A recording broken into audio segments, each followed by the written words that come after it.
नमस्कार, good morning. आप सबका क्लास में स्वागत है। आज हम लोग देखने वाले हैं मानव भूगोल जो हम लोग पढ़ रहे थे। तो मानव भूगोल में हम लोगों ने उसका वर्गीकरण देखा, मानव भूगोल का वर्गीकरण देखा, भूगोल का वर्गीकरण देखा। पिछले क्लास में उन्होंने भूगोल क्या है, वो शब्द किसने दिया था, इन सब बातों पे, इन सब चीज़ों पे हम लोगों ने बात की। अगला टॉपिक आप लिखिए, मानव भूगोल की मानव भूगोल की विचारधाराएं।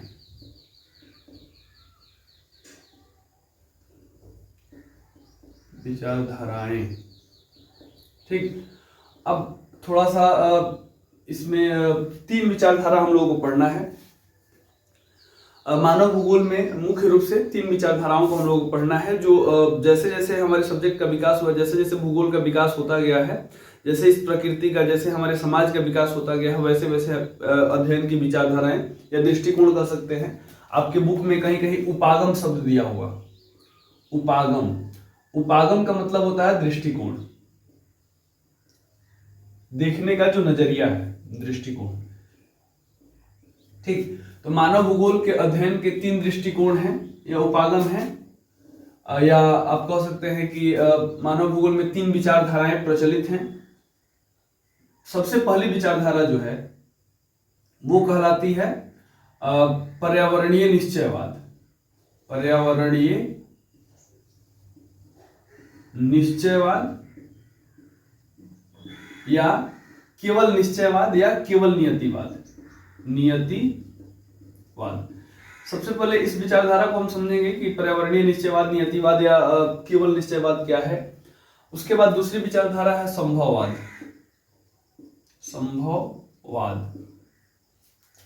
और तीसरी जो विचारधारा है वो है नौ निश्चयवाद। ठीक।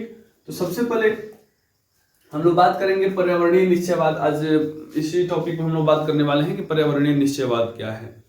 पर्यावरणीय निश्चयवाद को समझने के लिए सबसे पहले हम प्रकृति या हमारे समाज का जो एवोल्यूशन हुआ है, जो विकास हुआ है, साइंस मानता है कि हमारी पृथ्वी लगभग बिग बैंग थ्योरी से अगर शुरू करें तो 350 करोड़ वर्ष पहले हमारी पृथ्वी जो है धीरे धीरे विकास की अवस्था में आनी शुरू हुई, बननी शुरू हुई। उसके बाद बादल बने, जल आया, छोटे छोटे जीव जंतु जल में उत्पन्न हुए। उसके बाद से जीवन जो है स्थल पे आया, स्थल से आने के बाद अब ऐसे ही प्रकृति का विकास हुआ है, पेड़ पौधे, क्या बोलते हैं, कुछ उसके बाद बंदर से ही हम लोग, जैसे आप जानते हैं कि हम लोग विकसित हुए हैं, होमो सेपियंस जो बुद्धिमान मानव है, उसी से हम लोग विकसित हुए हैं। अब इस विकास क्रम में हम लोगों को देखना है कि संभववाद की विचारधारा क्या कहता है। संभववाद की विचारधारा ये कहता है कि हम लोग मनुष्य जो है, मनुष्य पूर्ण रूप से प्रकृति पर निर्भर है। मनुष्य पूर्ण रूप से प्रकृति पर निर्भर है। ठीक। कह सकते हैं कि प्रकृति की बंदिशों में है या प्रकृति की गुलाम है, प्रकृति के बंदिशों में है या प्रकृति के अधीन है या प्रकृति के ही गुलाम है। इसका अर्थ क्या है, थोड़ा सा आप समझें कि हम लोग जो कुछ भी कर, जैसे मैंने ये स्वेटर पहना है, तो इसका मतलब क्या है कि ये स्वेटर पहना है, ये स्वेटर आया कहां से, प्रकृति ही नहीं दिया है। अब थोड़ा सा इस विचारधारा को हम आएंगे तो इसकी आलोचना भी देखेंगे, थोड़ा सा मैं इस पे बात करता हूं। लेकिन अब जैसे मान लीजिए कि मेरे पास, मैं क्या पहनूंगा, मैं कैसा खाऊंगा, ये भी निर्भर करता है प्रकृति पर कि प्रकृति में क्या उपलब्ध है। प्रकृति में क्या उपलब्ध है ये कैसे पता लगेगा कि मेरा जन्म कहाँ हुआ है। मान लीजिए कि मेरा जन्म एक उष्णकटिबंधीय क्षेत्र में हुआ है, जैसे मान लीजिए कि ये 0 डिग्री अक्षांश रेखा हो गया, जिसको विषुवत रेखा आप कहते हैं। 0 डिग्री, ये 23.5 डिग्री अक्षांश रेखा, उत्तरी अक्षांश रेखा हो गया, जिसको आप कर्क रेखा कहते हैं। ये कर्क रेखा, ये विषुवत रेखा, ठीक है। ये मकर रेखा 23.5 डिग्री दक्षिणी अक्षांश को। तो इन क्षेत्रों में सूर्य की किरणें लंबवत पड़ती हैं, इन क्षेत्रों में सूर्य की किरणें लंबवत पड़ती हैं, तो यहाँ पे टेम्परेचर भी, तापमान भी ज्यादा पड़ता है। तापमान ज्यादा होने के कारण यहाँ पे वर्षा या बाकी सब चीजें, जलवायु थोड़ा सा उष्ण होती है। थोड़ा सा गर्म वाला क्षेत्र है ये। तो यहाँ इसीलिए इसको बोलते हैं उष्णकटिबंधीय क्षेत्र, उष्णकटिबंधीय क्षेत्र, उष्णकटिबंधीय क्षेत्र। ठीक, अब इसमें आप थोड़ा सा देखें कि अगर कोई व्यक्ति या किसी व्यक्ति का जन्म यहाँ पे हुआ है, कोई समाज यहाँ पे रहता है, तो वो मुख्य रूप से क्या पहनेगा? बहुत ज्यादा ऊनी वाला वस्त्र तो पहन नहीं सकता है, सूती वस्त्र ही पहनना पड़ेगा, या थोड़ा सा नंगे बदन ही रह सकता है। तो इस क्षेत्र में जलवायु जो है उष्ण है, या इस क्षेत्र में गर्मी ज्यादा पड़ने के कारण आप क्या पहनेंगे वो प्रकृति ने निश्चित कर दिया। इसी को बोलते हैं निश्चयवाद या नीतिवाद, कि प्रकृति ने, पर्यावरण ने हमको निर्धारित कर दिया कि हम क्या करेंगे और क्या नहीं करेंगे। इसका बहुत ज्यादा इम्पैक्ट है हमारे समाज पर। जैसे आप मान लीजिए कि आप क्या पहनेंगे, तो संस्कृति की बात हो गई। संस्कृति क्या है? संस्कृति और सभ्यता में थोड़ा अंतर देखा जाए तो संस्कृति हम किसे कहते हैं? संस्कृति में हमारी बोलचाल, रहन सहन, खान पान, पहनावा ओढ़ावा, ये भाषा, ये सब चीज संस्कृति का पार्ट है। अब मान लीजिए कि हम लोग यहाँ दाल भात, कुछ दाल चावल जो है खाते हैं, तो अगर यही चीज हजारों वर्षों तक रह गई तो वह संस्कृति सभ्यता का रूप ले लेती है। हमारा जैसे मान लीजिए कि हम लोग धोती कुर्ता या जो कुछ भी पहनते हैं, अगर वही पहनावा ओढ़ावा अगर हजारों वर्षों तक रह गई तो वो सभ्यता का रूप ले लेती है। तो कहीं ना कहीं संस्कृति किस चीज से प्रभावित होती है? प्रकृति से, और संस्कृति से ही सभ्यता बनती है। अगर यही संस्कृति हजारों वर्षों तक कायम रह गई तो इसी को सभ्यता कहते हैं। थोड़ा सा अगर संक्षेप में समझ लिया जाए तो ये निश्चयवाद या पर्यावरणीय निश्चयवाद क्या कहता है कि कोई भी संस्कृति जो है या कोई भी समाज पर्यावरण के बंदिशों में है, पर्यावरण के गुलाम है, प्रकृति पर ही निर्भर है। वो उसका खान पान,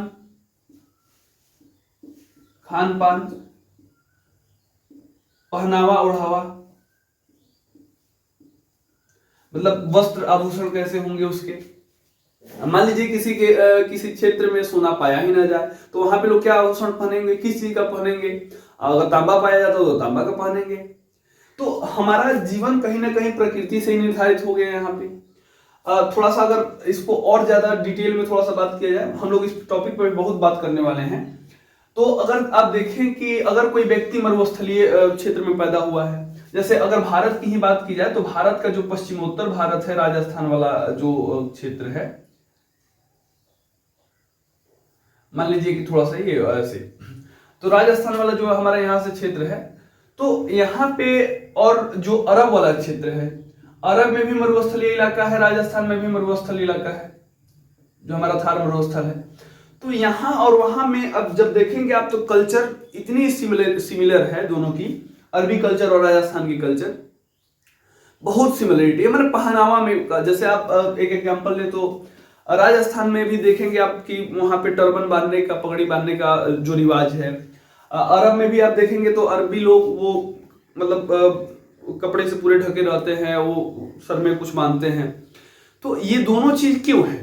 अब इसका धर्म से कोई रिलेशन नहीं है, इसका रिलेशन है संस्कृति से, इसका रिलेशन वहां के जलवायु, वहां के पर्यावरण से।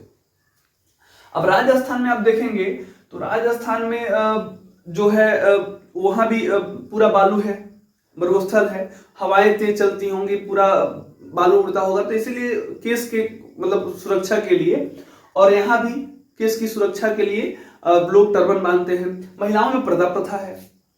अब थोड़ा सा देखिए कि अरब में भी वहां पे जो नकाब वाली व्यवस्था चलती है। अब उसको अगर धर्म से आप जोड़े तो वो कल्चर है। यही हम समझ नहीं पाते हैं कि धर्म अलग चीज है और कल्चर अलग चीज है, संस्कृति अलग चीज है। किसी व्यक्ति, जैसे अगर आप हिंदू धर्म को ही लें तो जो उत्तर भारतीय हिंदू हैं और दक्षिण भारतीय हिंदू हैं, उनका खान पान, पहनावा ओढ़ावा सब चीज अलग है, भाषा, लेकिन इसके बाद भी हम लोग हिंदू हैं। अगर कोई मुस्लिम है तो उत्तर भारतीय मुस्लिम भी उत्तर भारतीय हिंदू की तुलना में बहुत ज्यादा सिमिलर है, बहुत ज्यादा समानता है, परंतु दक्षिण भारतीय मुस्लिम थोड़ा सा अलग है। ये कल्चर है, संस्कृति। और संस्कृति कहां से प्रभावित होती है? संस्कृति कहीं ना कहीं जलवायु से प्रभावित होती है, और जलवायु प्रकृति है। जलवायु में हम लोग किस चीज को शामिल करते हैं? तापमान क्या होगा, वर्षा क्या होगा, बाकी सब चीजें, आर्द्रता उसमें क्या होगी, तो ये सब चीज प्रकृति निर्धारित कर रही है। तो कहीं ना कहीं अगर देखा जाए तो पर्यावरणीय निश्चयवाद की जो धारणा या नियतिवाद की जो धारणा है वो कहता है कि मनुष्य प्रकृति पे ही निर्भर है पूरा। मनुष्य जो है पूरा टोटली डिपेंड है, मानव ह्यूमन जो है टोटली डिपेंड है पर्यावरण पे, जलवायु पे, और उसका समाज, उसकी संस्कृति, सब चीज जलवायु है, प्रकृति पे डिपेंड है। वो क्या खाएगा, क्या पहनेगा, उसका यहाँ तक की सोच भी। अब जैसे देखिए आप अभी फिलहाल तुर्की का भूकंप के बारे में आप लोगों ने सुना होगा। तो तुर्की में अगर भूकंप आया तो जिस क्षेत्र में, मान लीजिए कि इस क्षेत्र में भूकंप संभावित क्षेत्र है, थोड़ा सा हम लोग डीप जा रहे हैं मुझे पता है, लेकिन कम से कम एग्जाम्पल आपको समझ में आना चाहिए। ये तुर्की वाला क्षेत्र है, मान लीजिए, ये कोई भी भूकंप वाला क्षेत्र है या ज्वालामुखी वाला क्षेत्र है, तो यहाँ के लोगों का मेंटलिटी क्या होगा, यहाँ के लोगों का जो मानसिकता होगा वो क्या होगा। ज्यादा रिस्क लेने की संभावना उनमें होगी आर्थिक दृष्टिकोण से। क्या ये लोग यहाँ पे बहुत बड़े बड़े बिल्डिंग्स या बहुत क्या कह सकते हैं, बहुत ज्यादा निवेश करने की मतलब निवेश करने के काबिल होंगे? क्योंकि इनको पता है कि अगर हम कुछ निवेश भी करते हैं, कुछ यहाँ पे पैसा भी लगाते हैं, तो ये कब भूकंप आए, कब ढह जाए, कुछ पता नहीं है। जैसे जापान में आए दिन भूकंप आता है, तो वहां पे जो घर है, मतलब मैंने देखा तो नहीं है, लेकिन सुनते हैं कि सब लकड़ी का बनाता है सब। तो कहीं ना कहीं वहां के लोग प्रकृति के अनुसार ढल गए। अब संभववाद पढ़ेंगे तो इसकी आलोचना भी देखेंगे कि इसकी क्या आलोचना है, लेकिन साधारण तौर पे अगर थोड़ा सा देखा जाए कि हमारी समाज, हमारा संस्कृति, सब चीज। अब जैसे देख लीजिए, आपने थोड़ा सा चाइनीज लोगों को देखा होगा या नेपाल के जो लोग हैं उनको देखा होगा। थोड़ा सा कहना तो नहीं चाहिए, लेकिन वहां पे भी कहीं ना कहीं ऊंचाई से हमारे शरीर का जो स्ट्रक्चर है, हमारे शरीर का जो संरचना है वो बदल जाता है। उनका नाक थोड़ा सा ऐसे होता है, थोड़ा सा। लेकिन अगर इंडियंस को देखा जाए तो इंडियंस थोड़े से चाइनीज से या जो है तिब्बती लोग, या कह सकते हो नेपाल से थोड़े से नस्ल से थोड़ा सा अलग है हम लोग। तो कहीं ना कहीं जलवायु, कहीं ना कहीं प्रकृति का प्रभाव हमारे शरीर पे है, हमारे समाज पे है, हमारी सभ्यता पे है, संस्कृति पे है, हमारे इकोनॉमिक्स पे है कहीं ना। अब इसी विचारधारा को कहते हैं संभववाद, या संभववाद कह रहे हैं, नियतिवाद या पर्यावरणीय निश्चयवाद। थोड़ा सा मैं इसको मिटाता हूं, इसको लिखेंगे भी हम लोग, चिंता मत कीजिए। थोड़ा सा और एग्जांपल्स मुझे लेने हैं, तो थोड़ा सा इसको मैं मिटाता हूं।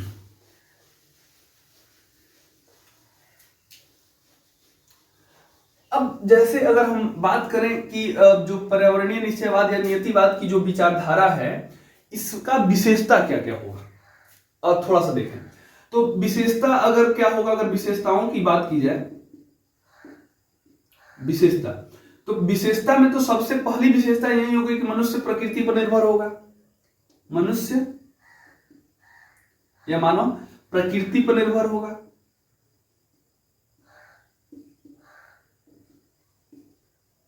ठीक, इन सभी चीजों को लिखेंगे। चाहे तो आप एक रफ वर्क कर सकते हैं, लेकिन फिर में भी नहीं लिखना है, हम इसको लिखवाएंगे। मनुष्य प्रकृति पर निर्भर करता है। दूसरा, अच्छा एक बताइए, इस समय अगर मनुष्य, आप पूर्ण रूप से प्रकृति पर निर्भर है, तो आप में उस समाज, जो समाज पूर्ण रूप से प्रकृति पर निर्भर है कि प्रकृति ने जो दिया सो खाया, जो नहीं दिया सो नहीं खाया, तो उस समाज में जो तकनीक या प्रौद्योगिकी होगी उसका स्तर क्या होगा? प्रौद्योगिकी का जो स्तर होगा, प्रौद्योगिकी का जो स्तर होगा वो अत्यंत निम्न होगा, अत्यंत निम्न कोटि का होगा। सबसे कम विकास उस समाज का हुआ होगा। वहां पे मानव विकास नहीं के बराबर कह सकते हैं, मानव विकास न के बराबर नहीं। ठीक, चौथी विशेषता इसकी क्या होगी? हमने देखा कि पर्यावरणीय निश्चयवाद की जो विचारधारा है, पूर्ण रूप से अगर मनुष्य प्रकृति पे ही निर्भर है, प्रकृति जो कह रही है उसी के अनुसार जी रहा है, उसी के अनुसार सब अपना क्रियाकलाप कर रहा है, उसी के अनुसार उसकी समाज, उसकी संस्कृति, उसकी सभ्यता है, तो उस समय हमारा जो प्रौद्योगिकी होगा, जो टेक्नोलॉजी हमारे पास होगी, अत्यंत निम्न किस्म का होगा।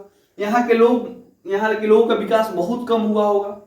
वहां पे जैसे अब हॉस्पिटल्स नहीं होंगे तो जो मरने वालों की जो जनसंख्या वो अधिक होगी। ये बात हमारी समझिए। वहां पे आप शिशु मृत्यु दर देखें, मातृ मृत्यु दर देखें तो अधिक होगी साधारण तौर पे, क्योंकि जैसे जैसे समाज विकसित होता है धीरे धीरे हम लोग जैसे जैसे आधुनिकता की ओर बढ़ रहे हैं, वो विचारधारा संभववाद का है कि हमने प्रकृति को प्रभावित किया कि प्रकृति हमको प्रभावित कर रही है। अब जब नव निश्चयवाद आएंगे तो उससे भी थोड़ा सा इन दोनों का आलोचना देखेंगे कि इन दोनों की कमियां क्या है, वो नव निश्चयवाद की धारणा क्या है। तो मानव का विकास नहीं हुआ होगा, यहाँ पे कृषि का स्तर कैसा होगा बताइए। अब जब प्रौद्योगिकी का स्तर नहीं है, साधारण तौर पे लोग खुरपी या कुदाल या मतलब लकड़ी या पत्थर के औजारों से अगर खेती करेंगे, जंगलों को जलाकर खेती करेंगे, तो हम आगे पढ़ने वाले हैं स्थानांतरित कृषि या झूम कृषि। तो साधारण तौर पे जो समाज होगा वो स्थानांतरित कृषि को ही करता होगा, या ऐसे लिख सकते हैं आप कि कृषि का स्तर जो होगा, कृषि बहुत निम्न। अच्छा, उस समाज में उद्योग की कल्पना आप करते हैं क्या कि उस समाज में उद्योग होगा बहुत निम्न, उत्पादकता बहुत कम होगी, कृषि बहुत निम्न स्तर पे, तो इससे उत्पादकता क्या होगी, जो उत्पादन होगा हमारा, उत्पादन बहुत कम होगा। उत्पादन अगर कम होगा तो उससे अब दूसरे चीजों को जोड़ लीजिए कि अगर वहां किसी समाज में उत्पादन कम है, अब मान लीजिए कि हम उतना ही पैदा कर पा रहे हैं जितना हम खा ले रहे हैं, जितना हमारा आवश्यकता है, तो हमारे पास क्या होगा कि जो संपत्ति होगी उसका सृजन नहीं होगा। जब संपत्ति सृजन नहीं होगा तो राजनीति भी ऑब्वियसली है कि राजनीति बहुत ज्यादा डेवलप नहीं हो पाएगी। हमारा जो इकोनॉमिक होगा, आर्थिक जो होगा वो आर्थिक जो समाज होगा या आर्थिक स्थिति होगी बहुत निम्न होगी। तो कहीं ना कहीं पर्यावरणीय निश्चयवाद की जो धारणा है ये इनकी इसकी विशेषताओं को बताता है, और इसके अनुसार जो प्रकृति मनुष्य के हर एक क्रियाकलाप को निर्धारित करती है, इसकी ये सब विशेषताएं हो गई। आपसे ये दोनों क्वेश्चन पूछता है कि पर्यावरणीय निश्चयवाद या नीतिवाद की धारणा क्या है बताइए, या दूसरा क्वेश्चन पूछता है कि मानव का प्रकृतिकरण क्या है, मानव का प्रकृतिकरण। ये दोनों विचारधाराएं जो है, प्रकृतिकरण ये एक विचारधारा है, जो नियतिवाद या निश्चयवाद जहां भी वाद लगा है उसको हम क्या मानेंगे, वो एक विचारधारा है, और मानव का प्रकृतिकरण एक प्रक्रिया है। ये ध्यान में रखना आप लोग कि मानव का जो प्रकृतिकरण है ये एक प्रक्रिया है, जबकि ये एक विचारधारा है जो ये बातें सब कहती हैं कि अगर ऐसा होगा तो अच्छा, ये मुख्य रूप से आधुनिक समाज में तो पाया नहीं जाएगा कि कृषि का स्तर निम्न हो, प्रौद्योगिकी का स्तर निम्न हो। मनुष्य हम लोग प्रकृति पे बहुत ज्यादा निर्भर नहीं है, क्योंकि प्रकृति जो है वर्षा का मतलब वर्षा उसने बनाया, हम लोगों ने क्या किया, घर बना लिया या छाता बना लिया वर्षा से बचने के लिए। तो कहीं ना कहीं हमने भी प्रकृति को प्रभावित किया है। उसने हमको लोहा दिया, हमने उद्योग बना लिया। उसने हमको सोना दिया, हमने उससे गहने बना लिए। तो प्रकृति जिस अवस्था में हमको जो चीज देती है, मनुष्य उसको उसमें अपने जो प्रौद्योगिकी है, जो समाज में प्रौद्योगिकी उपलब्ध होती है, जो अपनी कल्पना से जो प्रौद्योगिकी वो बनाता है, उसी प्रौद्योगिकी के सारे किसी समाज की आर्थिक स्थिति या सामाजिक स्थिति या सांस्कृतिक स्थिति का स्तर कैसा होगा ये पता लगाया जा सकता है। अगर जिस समाज में प्रौद्योगिकी का स्तर बहुत ज्यादा, टेक्नोलॉजी बहुत हाई है, उस समाज में संस्कृति अच्छी होगी, मतलब उसका विकास बहुत ज्यादा होगा। अच्छी या बुरी संस्कृति कोई नहीं होती है, सॉरी। उस समाज का आर्थिक स्थिति बहुत अच्छी होगी, उस समाज की सांस्कृतिक स्थिति, सामाजिक स्थिति अच्छी होगी, ये हम लोग कह सकते हैं। तो ये हुआ प्रकृति का पर्यावरणीय निश्चयवाद। और इस प्रक्रिया में जो समाज ढलता है उसको हम बोलते हैं मानव का प्रकृतिकरण। अब जैसे एक एग्जांपल्स मैं और लेता हूं आपके सामने, आपके एनसीईआरटी बुक में भी दिया हुआ है। जब आप मानव भूगोल के मूल सिद्धांत को खोलेंगे, उसका जो पहला चैप्टर हम लोग पढ़ रहे हैं, मानव भूगोल प्रकृति एवं विषय क्षेत्र, तो विषय क्षेत्र में जो उसका एक एग्जांपल दिया हुआ है मानव का प्रकृतिकरण का। तो मानव के प्रकृतिकरण का जो एग्जांपल दिया है वो दिया है कि मध्य भारत में जो हमारा मध्य प्रदेश छत्तीसगढ़ वाला इलाका है, तो मध्य भारत में एक बेंदा समाज है। बेंदा उस व्यक्ति का नाम है, लेकिन वो शायद उस जनजातीय समाज को का प्रतिनिधि माना जा सकता है। तो बेंदा जो है एक व्यक्ति का नाम है, वो क्या करता है कि टोटली उसका समाज जो है प्रकृति पे निर्भर है। वो प्रकृति के जो जंगलों में फल मूल है उसको उपलब्ध मतलब तोड़ करके खाता है। जो नदी है बहुत अच्छे भाषा में आपके बुक में लिखा हुआ है, जो नदी है उसी का पानी पी रहा है। वो इस चीज के लिए ईश्वर को मतलब दोहराता है कि आप धन्य है प्रभु कि आप हमको ये सारी चीजें दिए हैं। उसके पास जो फूल हैं उन सभी चीजों को देख करके प्रफुल्लित होता है, खुश होता है कि कितनी बढ़िया प्रकृति है और मैं कितना भाग्यवान हूँ, कितना खुशनसीब हूँ कि इस प्रकृति का मैं हिस्सा हूँ, इस समाज का मैं हिस्सा हूँ। वो थोड़ा सा क्या बोलते हैं, आने वाले समय में उसके गांव में एक मेला लगने वाला है, तो उसके लिए वो कुछ जड़ी बूटियों को तोड़ने गया है। अब तोड़ने गया है तो वो भूल गया है। अब देखिए यहाँ पे प्रकृति का मानवीय कैसे कितना अच्छा से एनसीईआरटी में समझाया है कि वो व्यक्ति अब वो याद कर रहा है कि हे प्रभु थोड़ा सा याद दिला दीजिए मुझे कि वो मतलब जो मेरे गार्जियंस हैं वो कहाँ मुझे बताए थे कि कहाँ किस रास्ते से जाना है कि हम उस जड़ी बूटी तक पहुंच पाएंगे। अब यहाँ पे क्या हुआ कि जैसे आप प्रकृति पे निर्भर हुए वैसे ही आप जो ईश्वर पे आपकी कह सकते हैं कि आपकी डिपेंडेंसी जो है, निर्भरता ईश्वर पे बढ़ गई। आपने कभी सोचा कि जो हम लोग बात करते हैं कि हम लोग जैसे आज हम लोग कम्युनिकेट कर पा रहे हैं, जैसे हजारों किलोमीटर दूर या कितना ही किलोमीटर, यहाँ से अगर 10 किलोमीटर भी दूर कोई व्यक्ति है, कैसे हम लोग बात कर पाएंगे? वो कौन सा चीज है जिससे हम बात कर रहे हैं?